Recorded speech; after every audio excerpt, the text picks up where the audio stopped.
संग मेरा इतना तड़े तो काल गाड़ जमचोटी शीश नमाया गिर पड़े तो मेरा लग पापा देखो तो बिल्कुल डिफरेंट है। संतोरी बोली अगर देखो तो बिल्कुल अलग है। संतोरों बेरवास अगर देखो तो बिल्कुल अलग है। संतोरों रहन सहन अगर देखो तो बिल्कुल भिन्न है। लेकिन उन्हें बावजूद भी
त्वमेव माता च पिता त्वमेव त्वमेव बन्धु च सखा त्वमेव त्वमेव विद्या त्वमेव त्वमेव सर्वं मम देव देव सर्वे भवन्तु सुखिनः सर्वे सन्तु निरामयाः सर्वे भद्राणि पश्यन्तु मा कश्चित् दुःखभाग् भवेत्। ओम द्यो शांति अंतरिक्षगं शांति पृथ्वी शांतिरापः शांतिरोषधय शांति वनस्पतय शांति विश्वे देवाः शांति ब्रह्म शांति सर्वगं शांति शांतिरेव शांति सामा शांतिरेधि। शांति शांति शांति सर्व शांति बोल। शान्तालयनीता पापञ्चया सचीता शान्तालया चन्दना नामलेओ रघुपतिपदो शान्तालया केसरिया रामलेओ परमेश्वरिया शान्तालया ज्ञानिया नामलेओ रघुरानिया। बोले रानी सरकार की जय, भागवत महापुराण की जय, शांति माता की जय।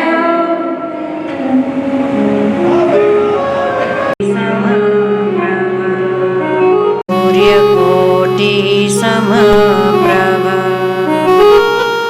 निर्विघ्नं कुरु मे देव सर्वे कार्येषु सर्वदा सच्चिदानन्दरूपाय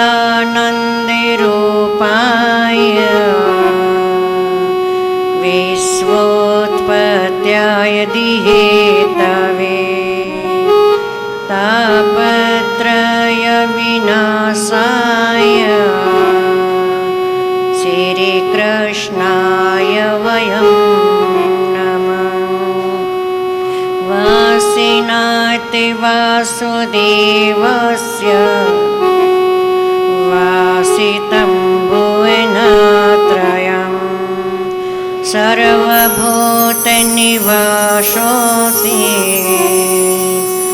वासुदेव नमोऽस्तु ते। कस्तूरीतिलकं ललाटिपटले वक्षस्थले कौस्तुभं नासागरे वरमौक्तिकं करितले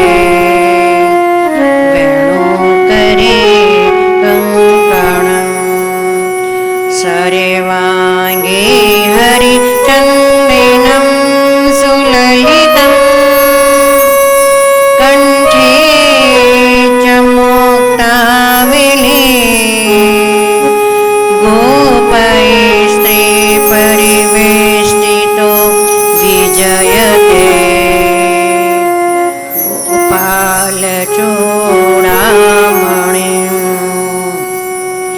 वंशी विभूषितकरा नवीनीरदावा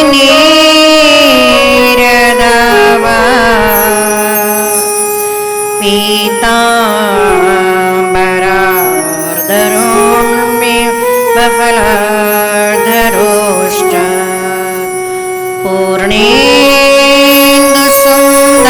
मुखा दरिवेन्द्रनेत्रा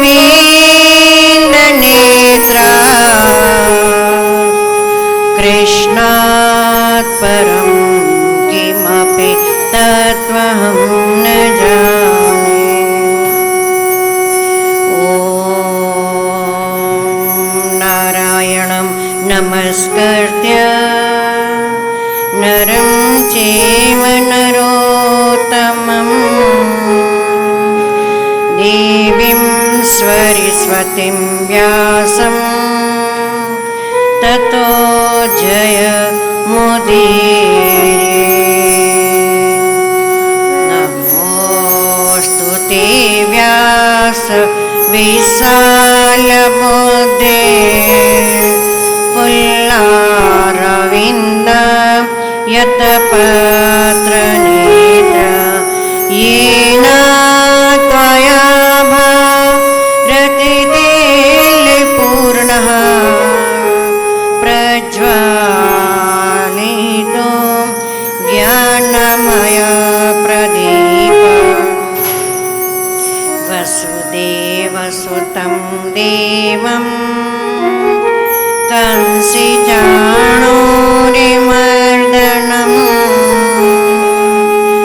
देवकी परमानन्दं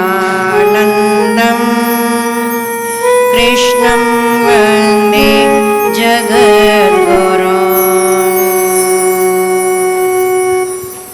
बोलिए वेद व्यास जी भगवान की जय, सुखदेव जी महाराज की जय, परम पूज्य सद्गुरुदेव भगवान की जय। मेरे तो आधार गुरुदेव के चरणारविंद, मेरे तो आधार गुरुदेव के चरणारविंद, गुरुदेव के चरणारविंद, सद्गुरु के चरणारविंद, मेरे तो आधार गुरुदेव के चरणारविंद, मेरे तो आधार गुरुदेव के चरणारविंद, गुरुदेव के चरणारविंद, सद्गुरु के चरणारविंद, गुरुदेव के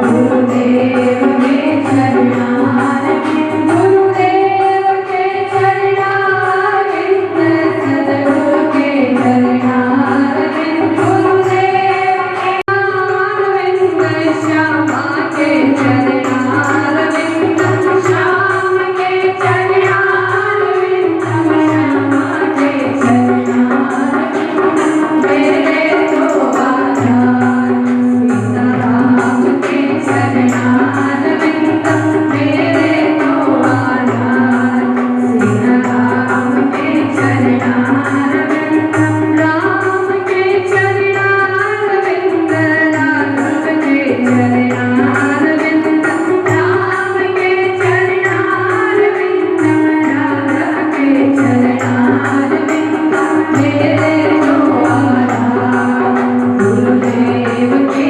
चरणारविंद, मेरे तो आधार गुरुदेव के चरणारविंद, मेरे तो आधार गुरुदेव के चरणारविंद।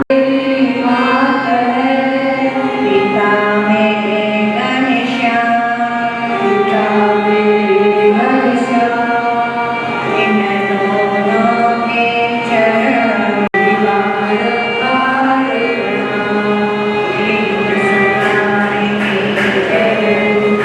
साक्षात प्रणाम करते हुए और आपसे पता है ठाकुर जी के परम लाडले भक्तों को हृदय में श्री ठाकुर जी को साक्षात प्रणाम कथा के दूसरे दिन में प्रवेश करने जा रहे हैं। देव जी महाराज जी बहुत आ गया है। राजा को जो मुख्य उपदेश देना था वह इन अध्याय में सुना। फिर इसके बाद तो परिचय का है, क्योंकि ओम गंधद्वारां दुराधर शाम नित्य पुष्टाम करे शनीश्वरीं सर्वभूतानां ताम्योपवेशय माल्यादीनि सुगंधिनि माल्यादीनि वे प्रभु मया हितानि पुष्पाणि परमेश्वर। एक बार देख लो, चलो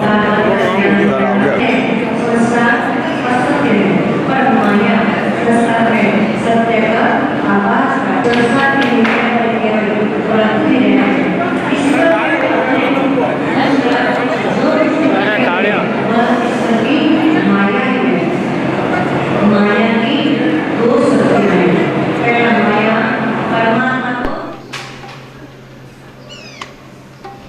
बोलिए भागवत भगवान की जय। बोलिए सुखदेव जी महाराज की जय। बोले कुशली माता की जय।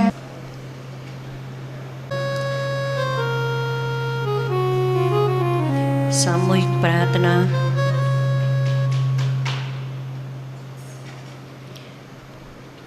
सभी साथ बोलेंगे।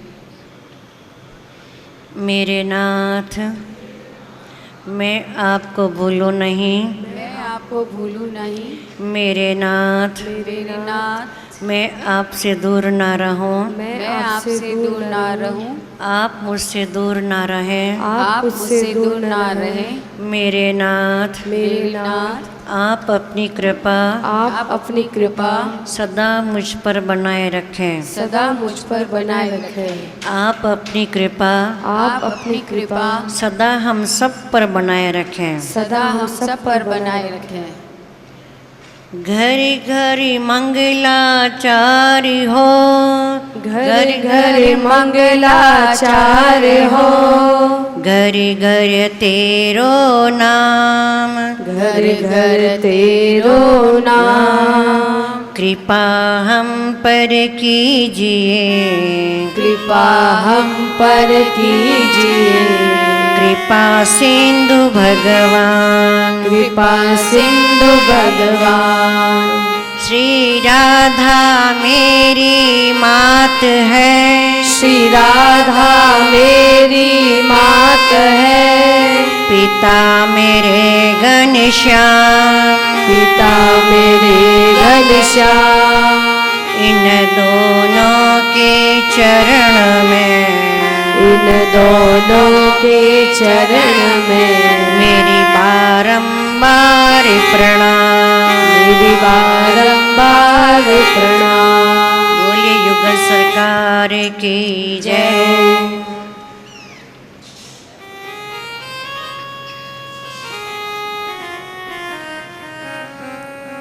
श्याम मनोहर लाल के श्री चरणों में साक्षात दंडवत प्रणाम करते हुए, भागवत भगवान के श्री चरणों में साक्षात दंडवत प्रणाम करते हुए, परम पूज्य सद्गुरुदेव भगवान के श्री चरणों में साक्षात दंडवत प्रणाम करते हुए, माँ कुशली माता जी को साक्षात दंडवत प्रणाम करते हुए और आप सभी पधारे हुए ठाकुर जी के परम लाडले भक्तों को हृदय में श्री ठाकुर जी को साक्षात दंडवत प्रणाम करते हुए सभी को सादर जय श्री कृष्ण, जय श्री राधे, जय श्री कृष्ण।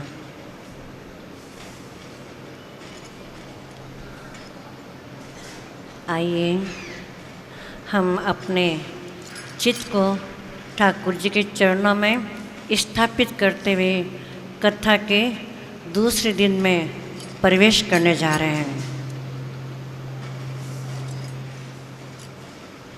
बोलिए सुखदेव जी महाराज की जय। भागवत के द्वितीय स्कंद में अध्याय 1, 2, 3 भागवत का पूरा सार और बोध आ गया है।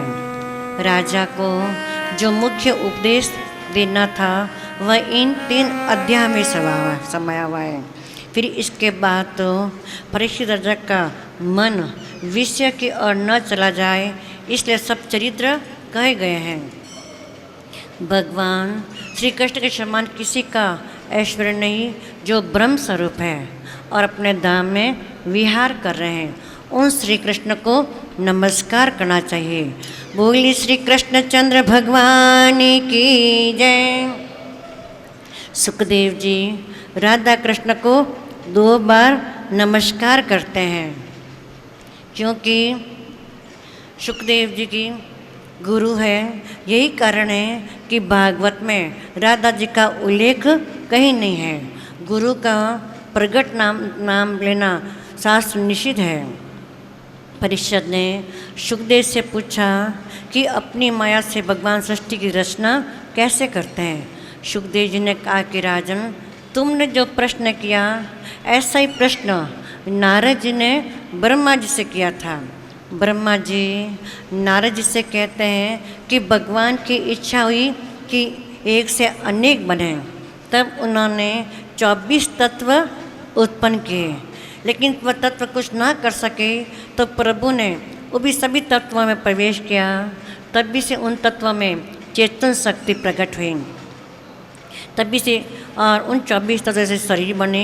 अब प्रभु के द्वारा प्राण डालने से प्राणी बना, प्रभु के संकल्प से एक से अनेक बने।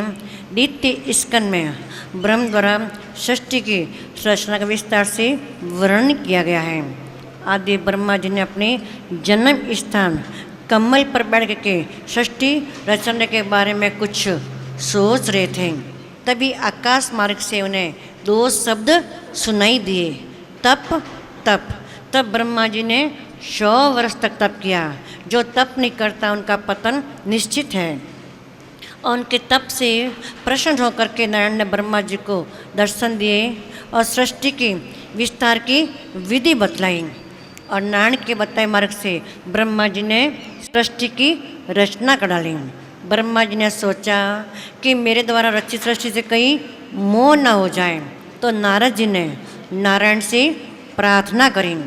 तब नारायण ने ब्रह्मा जी को भागवत का ज्ञान दिया और कहा कि इससे तुम्हें मोह नहीं होगा। भागवत मोह को दूर करने वाला ग्रंथ है। प्रभु नित्य है, उनके आदि मध्य और अंत को कोई पार नहीं पा सकता। जो सच को झूठ दिखा दे और जो सत्य को छुपा दे वह माया है। ईश्वर सत्य है, संसार असत्य है, पर माया संसार में सत्य का आभास कराती है। ब्रह्म और जीव के मध्य माया पर्दे का कार्य करती है। संसार के मिटने पर केवल प्रभु ही रहते हैं। ईश्वर के अतिरिक्त दूसरा जो कुछ भी दिखाई दे वह ईश्वर की माया ही है। माया की 2 शक्तियाँ हैं। पहला, माया परमात्मा को छुपाए हुए रखती है और यह ईश्वर के अधिष्ठान जगत का बहस कराती है। आत्मस्वरूप परमात्मा का विस्मरणीय माया है। जगत का ब्रह्म एक ही है, पर माया के कारण अनेक तत्व का वास होता है। माया जीवन से लगी हुई है। यह माया भी अनादि है।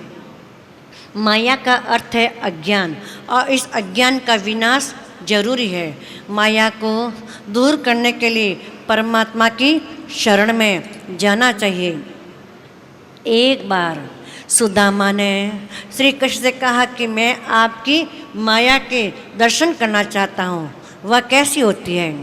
श्री कृष्ण ने सुदामा से थोड़ा ठहरने के लिए कहा, और एक दिन श्री कृष्ण सुदामा को लेकर के गोमती के तट पर आए, और श्री कृष्ण तो स्नान करके बाहर आकर के अपना पीताम्बर पहनने लगे।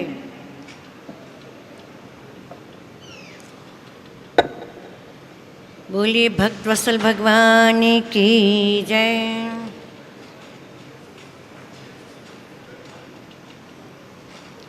कि सुदामा ने जल में गोता लगाया, और उसी समय श्री कृष्ण ने अपनी माया का सुदामा को दर्शन कराया। सुदामा को लगा कि गोमती में बाढ़ आ रही है और वे उसमें बह रहे हैं। सुदामा किसी घाट का सहारा लेकर के एक शहर में पहुँचे। वे उस शहर में चल ही रहे थे कि एक हथनी ने उसके गले में माला डाल दी, और वहाँ के राजा की मृत्यु हो जाने पर नए राजा का चयन हथनी हार पहनार करती थी। सुदामा वहाँ के राजा बन गए। फिर एक राजकन्या से उसका विवाह हो गया और उनके 2 पुत्र हुए। एक दिन बीमार होने से सुदामा की पत्नी की मृत्यु हो गई। वहाँ के लोग सुदामा के पास इकट्ठे हुए और कहने लगे, हमारे शहर का यह नियम है कि राजा को अपनी पत्नी के साथ ही जलाया जाता है। सुदामा रोने लगे और कहने लगे, मैं तो परदेसी हूँ, मेरे पर यह नियम लागू नहीं होता। अगर तुम अपने नियम पर अड़े हुए हो तो पहले मुझे स्नान संध्या वंदन करने दो, फिर मुझे जला देना। वे स्नान करके बाहर आए तो 4 पुरुष उनकी निगरानी करने लगे कि कहीं सुदामा भाग नहीं जाएं। सुदामा डर गए और घबराते हुए प्रभु को याद करने लगे और रोती हुई अवस्था में पानी से बाहर आए। श्री कृष्ण ने सुदामा से पूछा कि तुम रो क्यों रहे हो? सुदामा ने कहा, वह सब कहाँ चला गया और ये सब क्या है? मेरी समझ में कुछ भी नहीं आ रहा है। श्री कृष्ण ने कहा, यही तो मेरी माया है। मेरे बिना जो आभास होता है वही मेरी माया है। माया का अर्थ है विस्मरण, अतः जो न हो उससे दिखा दे वह माया है। माया 3 प्रकार की होती है, स्वमोहिका, स्वजन्मोहिका और विमुख जन्मोहिका। जो सतत ब्रह्म दृष्टि रखता है उसे माया पकड़ नहीं सकती। माया नर्तकी है, यह सबको नचाती है। अगर माया के मोह से छूटना हो तो माया नर्तकी का उल्टा कर दो। नर्तकी का उल्टा होता है कीर्तन। कीर्तन करेंगे तो माया छूटेगी। माया परमात्मा की दासी है, अतः हमें मायापति माधुर्य परमात्मा को पाने का प्रयत्न करना चाहिए, सदैव कीर्तन करना चाहिए। बोलिए भक्त वत्सल भगवान की जय। जय जय राधा रमण हरि बोल, जय जय राधा रमण हरि बोल, जय जय राधा रमण हरि बोल, जय जय राधा रमण हरि बोल, जय जय राधा रमण हरि बोल, जय जय राधा रमण हरि बोल।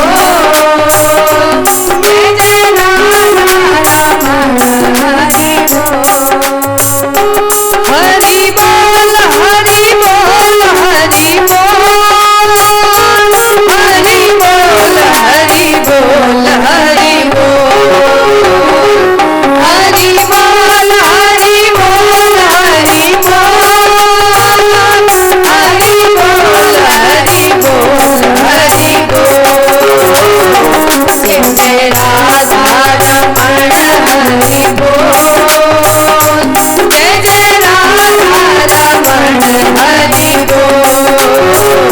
जय राधा रमण हरि बोल, जय जय राधा रमण हरि बोल, जय जय राधा रमण हरि बोल, जय जय राधा रमण हरि बोल, हरि बोल हरि बोल हरि बोल, जय जय राधा रमण हरि बोल, हरि बोल हरि बोल हरि बोल, जय जय राधा रमण हरि बोल, जय जय राधा रमण हरि बोल, जय जय राधा रमण हरि बोल, जय जय राधा रमण हरि बोल, जय जय राधा रमण हरि बोल, जय जय राधा रमण हरि बोल। बोलिए भक्त वत्सल भगवान की जय। राजा परीक्षित ने सुखदेव जी से कहा कि आपने मुझे माया क्या है इसकी जानकारी तो दे दी, अब कृपा करके शरीर और आत्मा के बारे में भी जानकारी दें।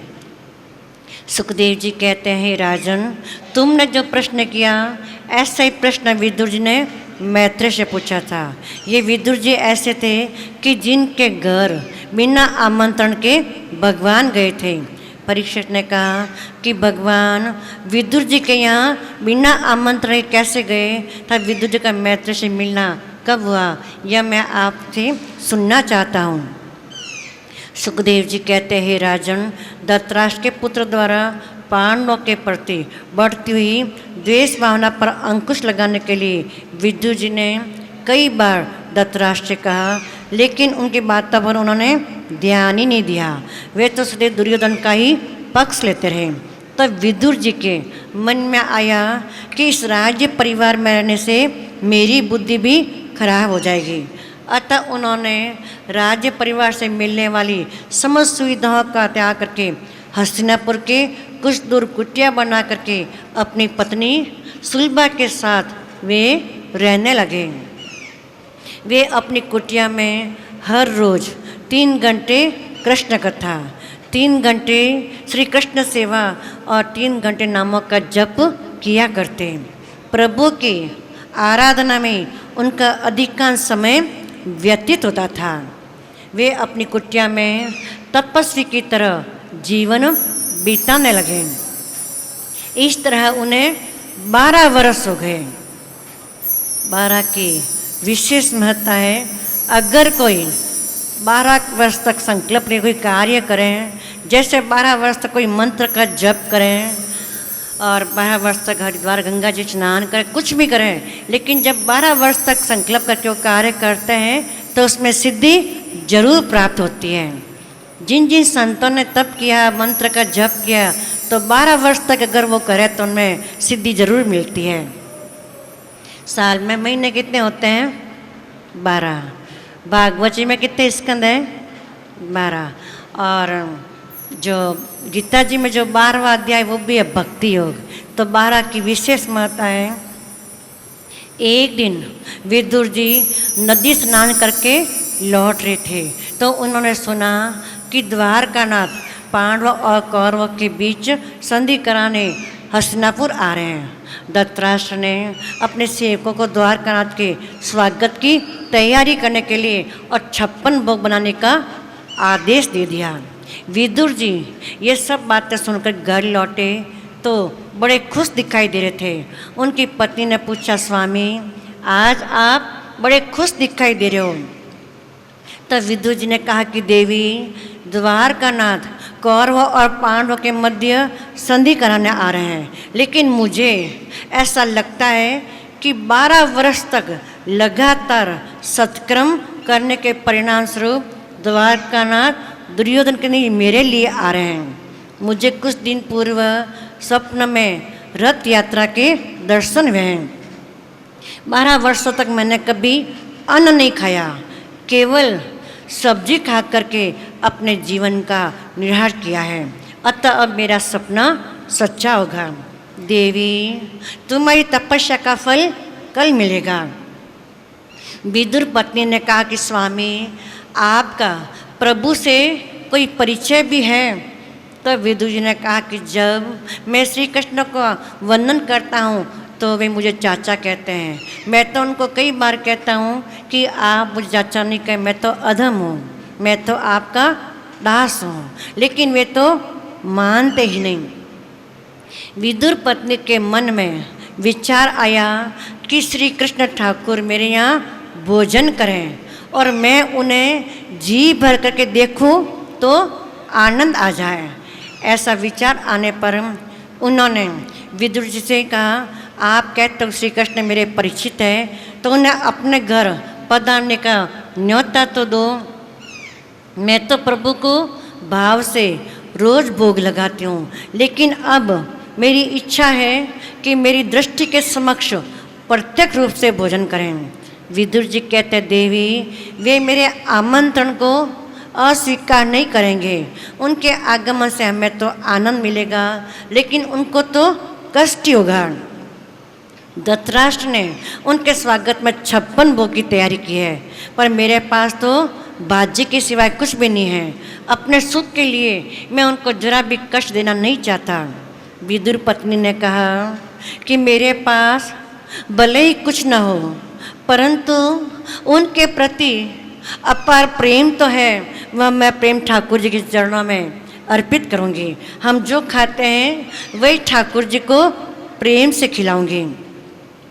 विदुर जी अहन की पत्नी के पास सादा जीवन, सादा भोजन के अतिरिक्त कुछ नहीं था। प्रभु को यही तो चाहिए था। विदुर जी के आमंत्रण न देने की बात सुनने पर विदुर पत्नी ने मन में ठान लिया कि मेरे स्वामी संकोचवश प्रभु को निमंत्रण नहीं दे रहे हैं, लेकिन अब जब मैं सवेरे अपनी कुटिया में उनकी पूजा करूंगी तो मैं उन्हें हृदय से आमंत्रित करूंगी। दूसरे दिन दोनों ने सवेरे पूजा करते प्रभु से प्रार्थना करी, हे द्वारकानाथ, मैं पतित हो और आप तो पतित पावन हैं। मैंने सभी विषयों का त्याग कर दिया है, क्या आप मेरी और एक दृष्टि भी नहीं रखेंगे? मैं तो सदा से आपका हूँ, मैं आपकी शरण में हूँ। दूसरे दिन प्रभु द्वारकानाथ रथ में बैठ के हस्तिनापुर आए और सभी ने उनके रथ यात्रा के समय दर्शन किए। विदुर जी और उनकी पत्नी ने भी उनके दर्शन किए। दोनों आनंद के समुद्र में डूब गए। आनंद में डूब जाने के कारण प्रभु ने जब रथ में बैठे बैठे आँख के इशारे से विदुर जी को उनकी कुटिया पर आने की बात कही, लेकिन आनंद मग्न विदुर जी उनके आँख के इशारे को समझ ही नहीं सके। श्री कृष्ण सीधे धृतराष्ट्र के राजमहल में पहुँचे।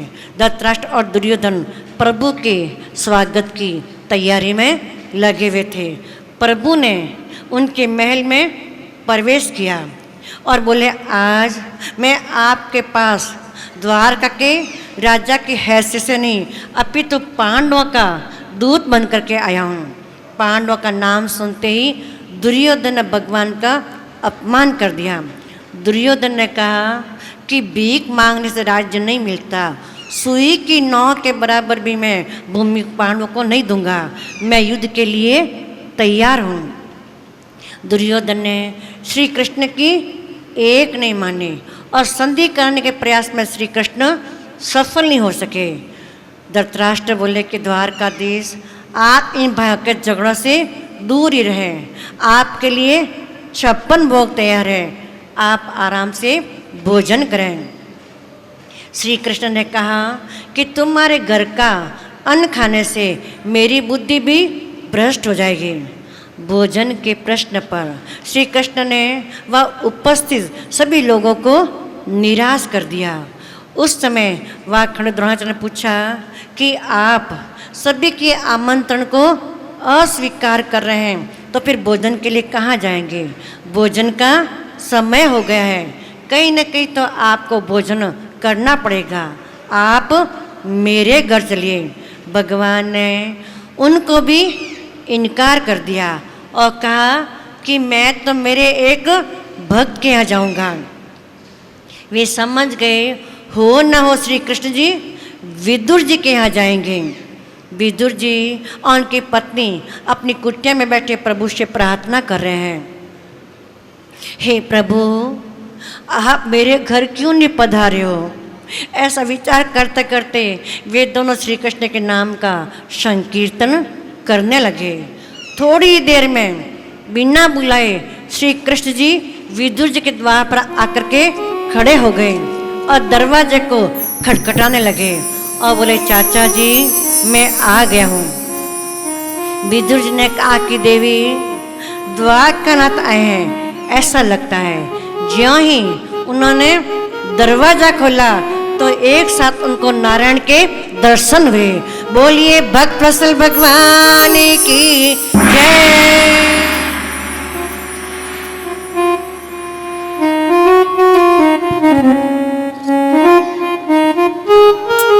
जय हो।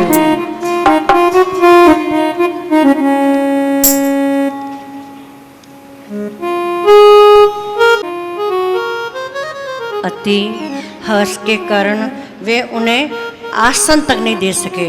प्रभु स्वयं अपने हाथ से गर्भ का आसन बिछा करके बैठ गए और विदुर जी को अपने पास बैठा दिया। भगवान ने कहा, मैं भूखा हूँ, मुझे कुछ खाने को दो। वैसे तो भगवान को भूख नहीं लगती, लेकिन भक्त के कारण ही उन्हें कुछ खाने की इच्छा होती है। भक्ति इतनी सशक्त है कि वह निष्काम भगवान को भी सकाम बना देती है। विदुर जी ने श्री कृष्ण से पूछा कि आपने दुर्योधन के यहाँ भोजन नहीं किया, श्री कृष्ण ने कहा कि चाचा जी, जिनके घर आप नहीं खाते उनके घर में कैसे खा सकता हूँ। उपनिषद में ऐसा वर्णन है कि निर्गुण और सगुण एक ही है। अपने भक्त के लिए प्रभु निराकार होने पर भी साकार बनते हैं। प्रेम में ऐसी शक्ति है कि जड़ को भी चेतन बना देती है, निष्काम को सकाम बना देती है। अतः ज्ञान से प्रेम श्रेष्ठ है। विदुर जी और उनकी पत्नी दोनों सोचने लगे कि प्रभु का स्वागत कैसे करें। हम तो सब्जी खाते हैं पर श्री कृष्ण को भाजी कैसे खिलाएं। उन्हें कुछ सूझ ही नहीं रहा था। तभी द्वारकानाथ चूल्हे पर से बाजी का बर्तन उठा लाए और उसमें से सब्जी निकाल खाने लग गए। बोलिए भक्त वत्सल भगवान की जय। स्वार्थ समिष्ट वस्तु में नहीं, प्रेम में है। शत्रु की हलवा पूड़ी भी विष जैसी लगती है। भगवान ने दुर्योधन के घर के में मिष्ठान अच्छे नहीं लगे, लेकिन विदुर जी की भाजी भी खा ली। सुखदेव जी वर्णन करते हैं कि हे राजन, संग का रंग मन को भी लगता है। मनुष्य जन्म से भ्रष्ट नहीं होता, वह कुसंग से भ्रष्ट होता है, लेकिन सत्संग उसके जीवन को सुंदर बना देती है। चाहे सब कुछ बिगड़ जाए, लेकिन मन और बुद्धि को कभी भी मत बिगड़ दो। दिल पर लगा दाग 3 जन्म तक नहीं मिटता। किसी के घर का भोजन सोच समझ कर करना चाहिए। अन्न दोष भजन में बाधक होता है। भगवान जब कृपा करते हैं तो धन संपत्ति नहीं देते, लेकिन सच्चे साधु का वे सत्संग करा देते हैं।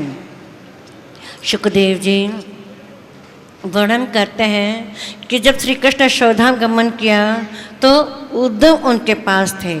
उन्होंने उद्धव को अपनी चरण पादुका भागवत धर्म का उपदेश दे करके बद्रिकाश्रम जाने के लिए कहा। उद्धव जी ने कहा कि मुझे अकेले जाने में भय लगता है, आप भी मेरे साथ चलें। श्री कृष्ण ने कहा कि तुम अकेले जाओ, मैं तुम्हारे शत्रु के साथ में रहूँगा। जब उद्धव जी बद्रिकाश्रम जा रहे थे तो रास्ते में उन्हें ब्रजभूमि के दर्शन हुए। उद्धव जी ने सोचा यह प्रभु की बाल लीलाओं का केंद्र है, मैं यहाँ कुछ दिन रहूँ और प्रभु भक्त के साथ सत्संग करूँगा, तब मैं बोलूँगा, अन्यथा मौन व्रत का पालन करूँगा। यमुना किनारे रमन रेती में विदुर जी बैठे हुए थे। दूर से ही उद्धव जी ने उन्हें देखा और सोचा अवश्य कोई प्रभु का भक्त होगा। समीप जाने पर उद्धव जी ने विदुर जी को पहचान लिया और उन्होंने विदुर जी को वंदन किया। विदुर जी ने आंखें खोली और उद्धव जी को प्रणाम किया। संतों का मिलन भी कितना मधुर मिलन होता है, जैसे हृदय रूपी भूमि पर हरियाली छा गई हो। 4 मिले 64 खिले, 20 रहे कर जोड़, हरिजन से हरिजन मिले 20 करोड़। बोलिए भक्त वत्सल भगवान की। विदुर जी और उद्धव जी का दिव्य सत्संग हुआ और दोनों ने प्रभु लीला का संक्षेप में वर्णन किया और उनकी भगवत चर्चा सुन करके यमुना जी भी शांत व गंभीर हो गई। फिर उन्होंने दूसरी चर्चा प्रारंभ कर दी। उद्धव जी ने कहा कि मुझे प्रभु ने प्रभास क्षेत्र में भागवत धर्म का उपदेश देकर के बद्रिकाश्रम जाने के लिए कहा। सो रास्ते में आपके दर्शन हो गए, बड़ा आनंद आया। तब विदुर जी ने कहा कि जिस भागवत धर्म का उपदेश प्रभु ने आपको दिया है वह मैं भी सुनना चाहता हूँ। उद्धव जी ने कहा कि विदुर जी आप साधारण मानव नहीं, मैं आपको क्या कहूँ। जब भगवान ने शोधागमन किया तो उसमें उन्होंने किसी को याद नहीं किया, लेकिन आपको उन्होंने 3 बार याद किया। वे कहते थे कि मुझे विदुर की याद आ रही है, वह मुझे नहीं मिला। उसके घर की मैंने एक बार जो भाजी खाई थी उससे आज तक भूला नहीं पाया। भगवान जिसे अपना कहें और अपना माने उसका तो बेड़ा पार ही है। विदुर जी उद्धव से पूछते हैं कि क्या मुझे भगवान ने सचमुच याद किया? उद्धव जी ने कहा कि आप सचमुच बड़े भाग्यशाली हैं। उन्होंने आपको एक बार नहीं 3 बार याद किया है और साथ ही उन्होंने यह भी कहा है कि मैंने सभी को कुछ न कुछ दिया है, पर विदुर जी को कुछ नहीं दे सका। इसलिए मैत्री जी ने उनको आज्ञा दी कि जब विदुर जी आपसे मिले तो आप उन्हें भागवत धर्म का उपदेश दे देना। इस बात को सुन करके विदुर जी की आंखों में अश्रुधारा बह निकले और प्रेम विह्वल होकर के वे रो पड़े। भक्ति ऐसी करनी चाहिए कि भगवान को तुम्हारी याद सताने लग जाए। इसके बाद उद्धव जी तो बद्री का आश्रम चले गए और विदुर जी मैत्र के आश्रम के जाने के लिए निकल पड़े और यमुना जी ने विदुर जी को नवदा भक्ति दी। लेकिन ज्ञान और वैराग्य का दान तो गंगा जी करती है। इसलिए विदुर जी गंगा के किनारे मैत्री का आश्रम को आए और खड़े विदुर जी सोचने लगे कि जातिहीन होने के कारण मैत्र जी मुझे उपदेश देंगे या नहीं। फिर विचार आया कि प्रभु ने मुझे अपनाया है तो अवश्य उपदेश करेंगे। जाति पाति पूछे नहीं कोई, हरि को भजे सो हरि को होई। भगवान का बनने के लिए जात पात का प्रश्न नहीं रहता, उनके लिए तो भाव चाहिए। भगवान को सिर्फ भाव चाहिए, वे भाव के भूखे हैं। उड़ीसा प्रांत की एक कथा है। जगन्नाथपुरी में एक ठाकुर जी का भक्त रहता था, नाम था दास्य बाउरी। छोटा सा बालक था, नीच जाति का था, तो मंदिर में प्रवेश वर्जित था। भला नीच जाति का बालक मंदिर में कैसे प्रवेश करें? अब बेचारा दास या जगन्नाथ मंदिर जी के बाहर जा कर के खड़ा होता और मन से दर्शन करके वापस आ जाता।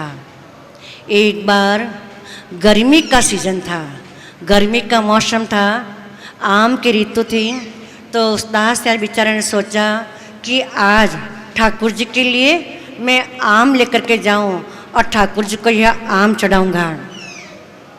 अब बेचारा दास या टोकरी में आम सजा करके मंदिर के बाहर जाता है। जैसे मंदिर के बाहर पहुंचा तो पुजारी जी मंदिर की तरफ जाने लगे, तो उस दास ने कहा कि पुजारी जी आप ये मेरे इस आम को अंदर ले जाओगे ठाकुर जी के पास? तो उस पुजारी ने उसे डांटा, अरे तेरे नीच जाति का बालक और तेरे हाथ का स्पर्श किया हुआ मैं आम भला मंदिर में ले जा सकता हूँ? चल भाग यहाँ से। अब जैसे पुजारी ने उसको डांटा तो बेचारा वह बाहर ही खड़ा हो गया और रोने लगा, प्रभु को याद करने लगा। प्रभु मैं नीच जाति का हूँ, मुझे मालूम है, लेकिन मैं क्या करूँ, मेरी इच्छा है कि आप ये आम मेरा स्वीकार कर लें। बस मेरी यही इच्छा है प्रभु, और मेरी कोई इच्छा नहीं है। अब बेचारा बाहर ही खड़ा हो गया, रोता रहा और टोकरी में से एक आम लिया और आगे किया मंदिर की तरफ और मन में ध्यान करने लगा कि प्रभु आप मेरे आम को स्वीकार कर लें। अभी गर्मी का मौसम है, आम की ऋतु है, मेरी इच्छा है कि आप इस आम को स्वीकार करें। अब बेचारा दास या बाहर से खड़ा हुआ आम को लेकर के मंदिर की तरफ देखा और ध्यान करके वह छोड़ा, आम छोड़ा मंदिर की तरफ।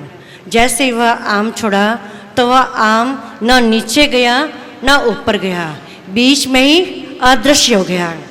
फिर उस बेचारे ने बालक ने दूसरा आम लिया, ध्यान किया, फिर आम छोड़ा।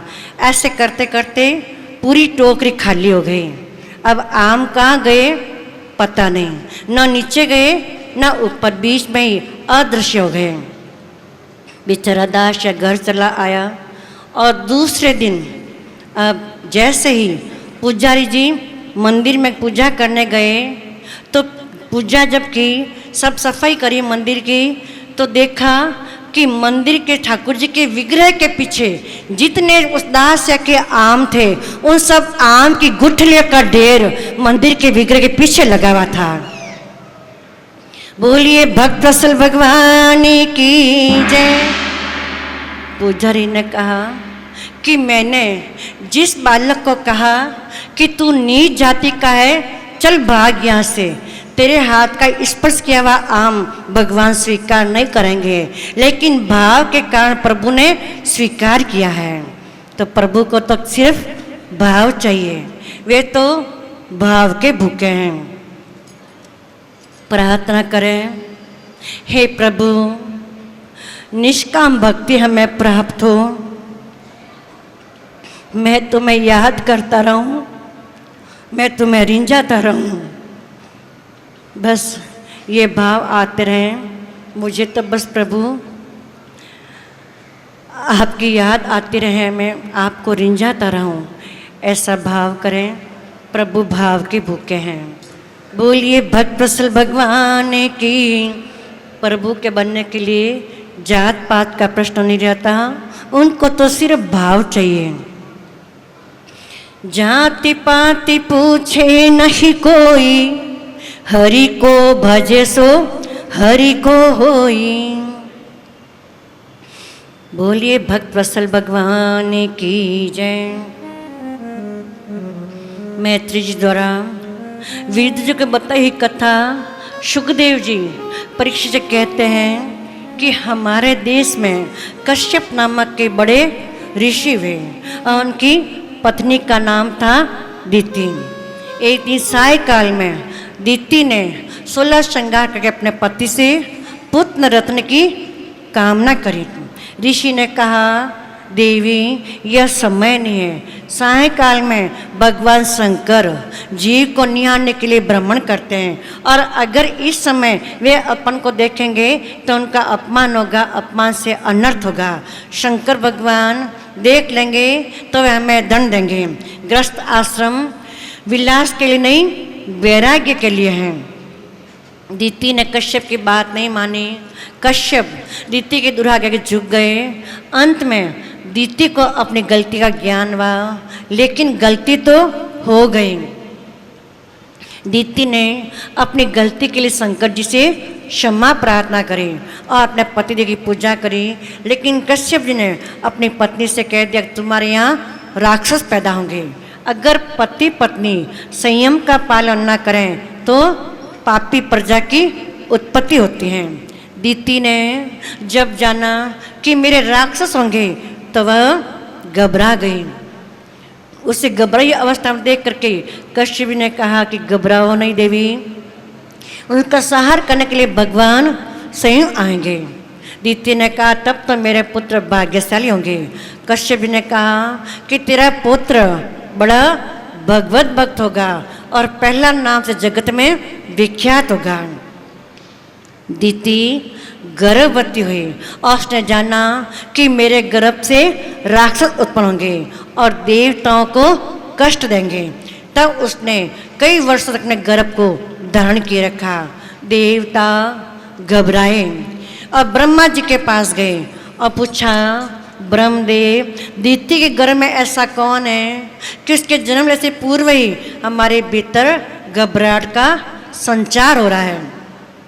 तब ब्रह्मा जी ने कहा कि एक बार संत कुमार वैकुंठ में भगवान नारायण के दर्शन करने को गए। उन्होंने 6 द्वार तो पार कर लिए, लेकिन 7वें द्वार पर खड़े हुए जय विजय नामक के पहरेदारों ने रोक लिया।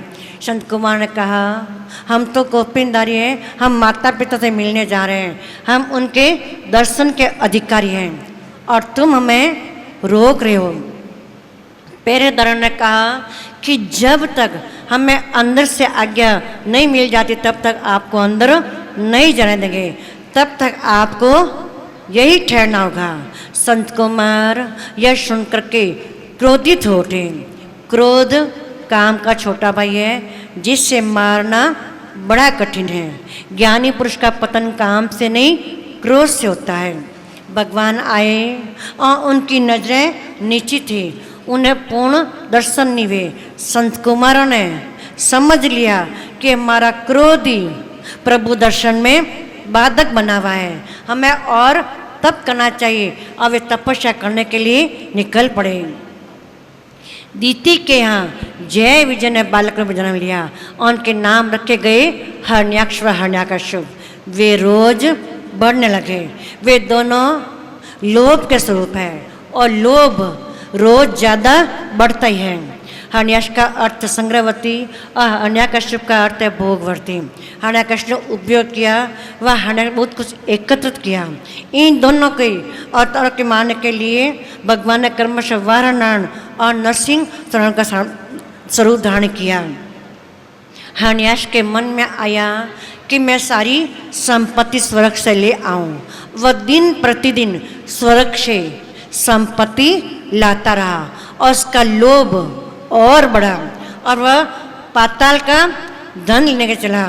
पाताल में वह वरुण से लड़ना चाहता था, लेकिन वरुण देव ने कहा कि आप मुझसे नहीं वाराणरण से युद्ध करें। हरण्याक्ष वाराणरण के पास पहुंचा और बोला, अरे तू तो सुअर जैसा है। तो उसने कहा, तू तो कुत्ते जैसा है। इस तरह बात बढ़ गई। सही पाप का मूल है वाणी, अतः वाणी पर अंकुश करना चाहिए। वाराणरण ने ऐसा मुष्टि का प्रहार किया कि हरण्याक्ष वही मारा गया। वाराणरण पक्षी को बाहर लाए और राजा मनु को सौंप दी। सैवमुनि की रानी का पत्नी का नाम वह शत्रुपा था और उनके 2 पुत्र प्रियव्रत और उत्तानपाद हुए। उनकी पुत्रियां भी हुई जिनका नाम क्रमशः आकृति, देवती और प्रसूति थे। मनु ने अपनी 3 पुत्र का विवाह आकृति का रुचि से, देहुति का कदम्ब से और प्रसूति का दक्ष के साथ कर दिया। विदुर जी ने मैत्री से कहा कि आप देहुति और कदम्ब के वंश की कथा मुझे विस्तार से सुनाइए, इसे सुनने की मेरी इच्छा है। मैत्री जी कहते हैं, कदम्ब अर्थात इंद्रियों का दमन करने वाला अर्थात जितेंद्रिय। जब तक मनुष्य कदम नहीं बनता तब तक उनके यहाँ भगवान नहीं आते। सुखदेव जी कहते हैं, हे राजन, कदम ऋषि सारे दिन तप करते और उनके तप से भगवान प्रसन्न हुए और कदम ऋषि की कुटिया पर आए। कदम ने कहा कि प्रभु, आपके दर्शन से मेरी आंखें सफल हो गई।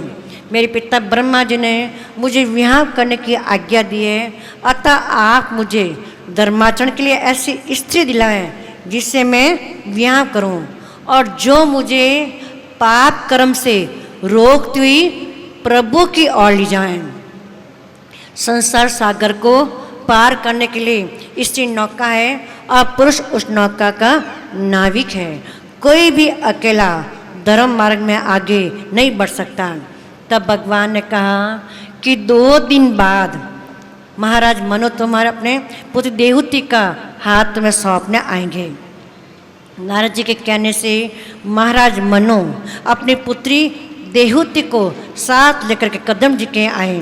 मनु महाराज ने के साथ उनकी पत्नी शत्रुपा भी थी। कदम जी ने देहुति की परीक्षा के लिए निर्णय लिया और उन्होंने इस हेतु के लिए 3 आसन बिछाए। 2 आसन पर मनु और शत्रुपा बैठ गए और तीसरा आसन खाली था। कदम जी ने देहुति को तीसरे आसन पर बैठने के लिए कहा। देहुति ने सोचा, ये मेरे होने वाले पति है और इनके बिछे आसन पर बैठना मेरा धर्म नहीं है। आसन पर बैठने से आसन देने वाले का अपमान होगा। अतः उसने दाहिना हाथ आसन पर रख करके आसन के पास बैठ गई।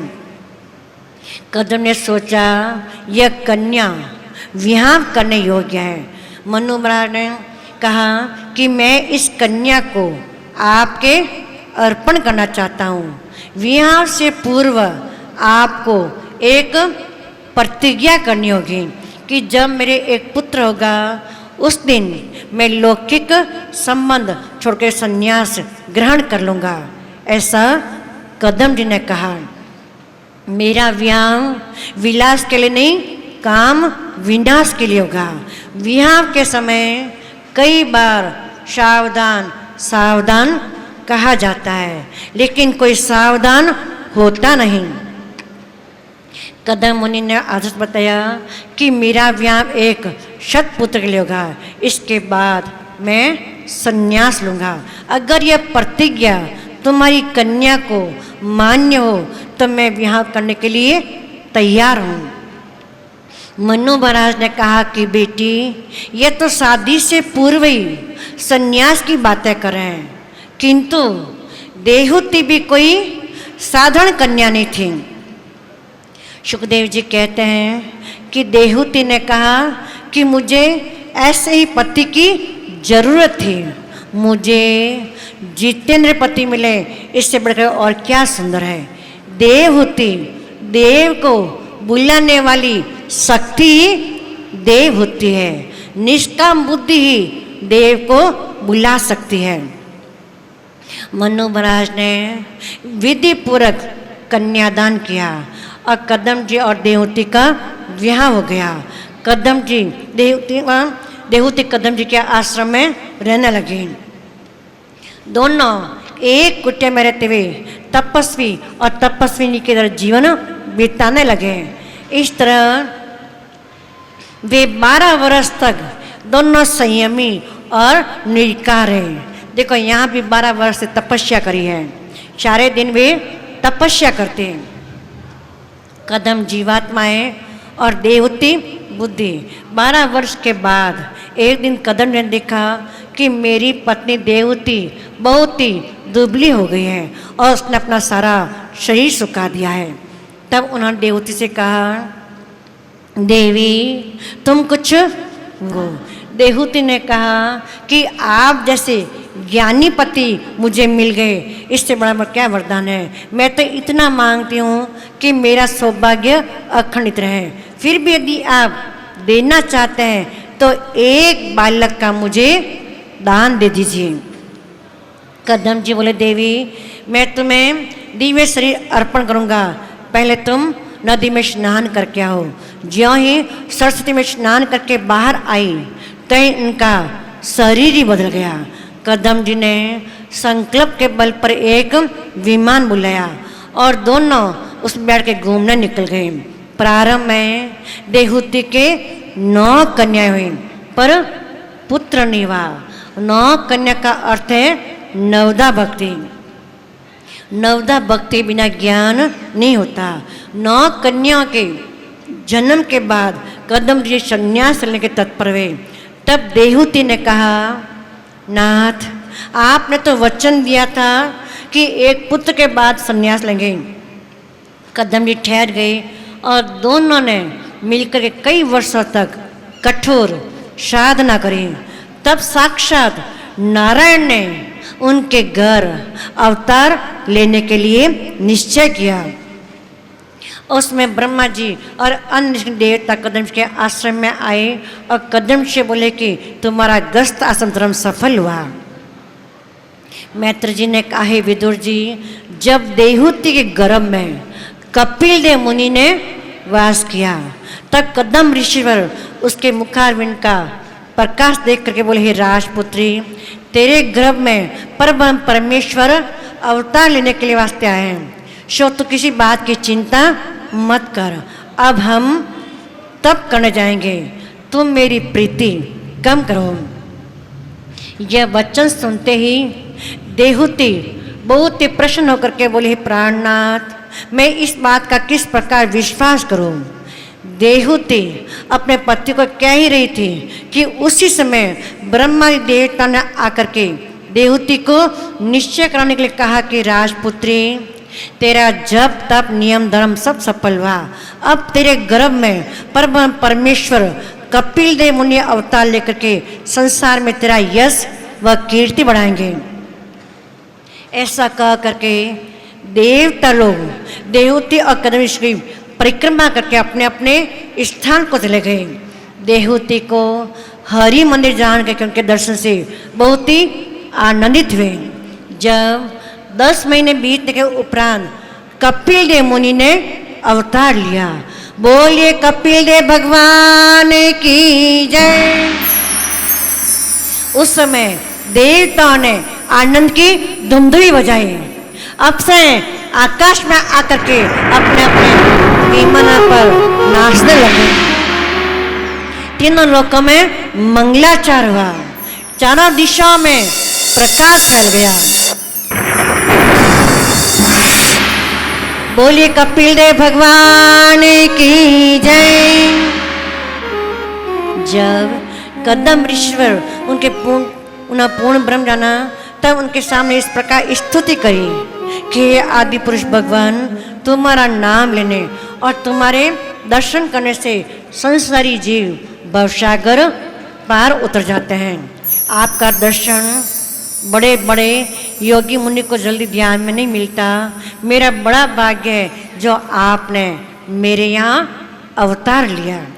कदाचित अब भी मैं मुक्ति पदी पर नहीं पहुँचूं तो मुझे बड़ा अभागी सुना चाहिए। मैंने देवताओं के मुख से सुना कि आपने ज्ञान का उपदेश लेने के लिए अवतार लिया। सो दया करके मुझे ऐसा ज्ञान सिखलाइए कि जिस ज्ञान के प्रताप से इस शरीर को छोड़कर के भवसागर पार उतर जाऊं। बोलिए कपिल देव भगवान की जय। आज माता ने नन्हे से कपिल जी को स्नान कराया है। माता ने कपिल जी को स्नान कराया है अपने हाथ से। भगवान कपिल जी को वस्त्र पहनाए हैं और मस्तक पर चंदन लगाया है, माला पहनाई है और एक छोटी सी व्यास गद्दी बनाई है। उस पर भगवान कपिल जी को विराजमान किया है।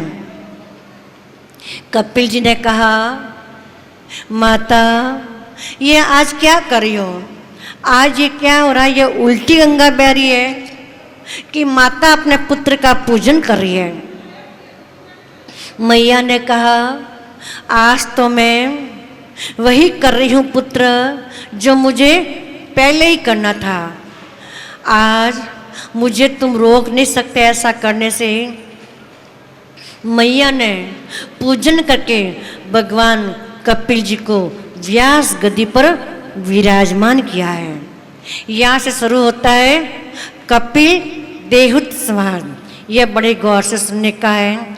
यह भागवत में सबसे पहले का संवाद है। भगवान कपिल जी व्यास गद्दी पर विराजमान है और कपिल जी की 9 बहनें सामने बैठी हुई हैं और सबसे आगे वृद्धा माता बैठी हुई है। कपिल जी से प्रश्न करती है, हे प्रभु मेरी परिस्थिति बड़ी खराब हो गई है। ये जो 10 इंद्रियां हैं, 5 ज्ञानी इंद्रियां, 5 कर्म इंद्रियां, सब मुझे अपनी अपनी ओर खींच रही है। मेरी समझ में नहीं आता कि मैं क्या करूं। आंखें कहती है सुंदर रूप देखो, कान कहते हैं कि सुंदर संगीत सुनो, नासिका कहती है कि सुंदर सुगंध सुंघो और रसना तो खतरनाक इंद्रिय है, वह कहती है कि सुंदर सुंदर पदार्थों का सेवन करो। तो इंद्रियों को वश में कैसे करूं? ये मेरा पहला प्रश्न है। मेरा दूसरा प्रश्न है कि बंधन किसका होता है? बंधन मन का होता है, शरीर का होता है या आत्मा का? मन को वश में करने का उपाय क्या है? प्रभु कपिल देव ने कहा, माँ आप तो स्वयं ज्ञानी हैं, विदुषी है, परम साध्वी है। मैं आपसे क्या कहूँ, लेकिन फिर भी जो मैंने जाना है उससे जरूर कहूँगा। इंद्रियों को वश में किया जा सकता है। फिर भी यदि वश में नहीं होती हो तो प्रत्येक इंद्रिय का मुख परमात्मा की ओर मोड़ दो। हमारे मन में ज़्यादा सुंदर पकवान खाने की इच्छा है तो उन पकवानों को गोविंद के भोग लगा करके पाओ। जीव को वस्तु मिली पर परमात्मा के साथ संबंध जोड़ कर मिले, इसलिए उसका दोष नहीं रहता।